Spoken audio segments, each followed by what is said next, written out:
नाशिकवरून belong करतो. By background me police department मध्ये आहे. आता मी एसीबी नाशिक रेंज इथे कार्यरत आहे.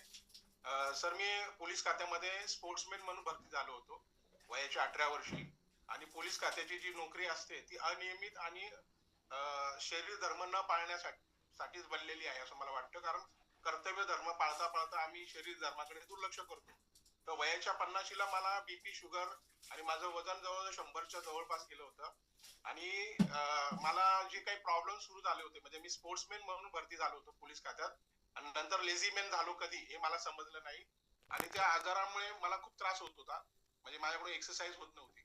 मी या कम्युनिटीला जॉईन झाल्यानंतर कमीत कमी माझ्या शरीरामधून 23 केजीचा वेट लॉस फॅट लॉस केलेला आहे. आणि माझ्या ज्या सगळ्या गोळ्या वगैरे होत्या बीपी शुगरच्या त्याही बंद झालेल्या आहे. आणि मला आनंद होतोय की मी वयाच्या 18 वर्षी पोलीस खात्यात भरती झालो तेव्हा मला डिपार्टमेंटनी निरोगी व्यक्ती म्हणून मला पोलीस खात्यात घेतलं होतं. कारण निरोगी व्यक्तीलाच जी ट्रेनिंग असते किंवा आमची भरतीची जी प्रक्रिया असते ती निरोगी व्यक्तीसाठी चेक केली जाते की व्यक्ती फिट आहे का. आणि आनंद असा वाटतो की वयाच्या 58 वर्षाला आता मी काही महिन्यानंतर पोलीस डिपार्टमेंट मधून सेवानिवृत्त होणार आहे. सेवेतून निवृत्त होईल, पण सेवेच्या खात्यातनं निवृत्त नाही होणार. मी लोकांची सेवा करत राहणार आहे. आणि मी 58 ला सुद्धा फिट आहे, निरोगी आहे. मी थँक्यू बोलतो या वंडरफुल कमिटीला आणि माझ्या मेंटरला की ज्यांनी माझं पूर्ण आयुष्य बदललं.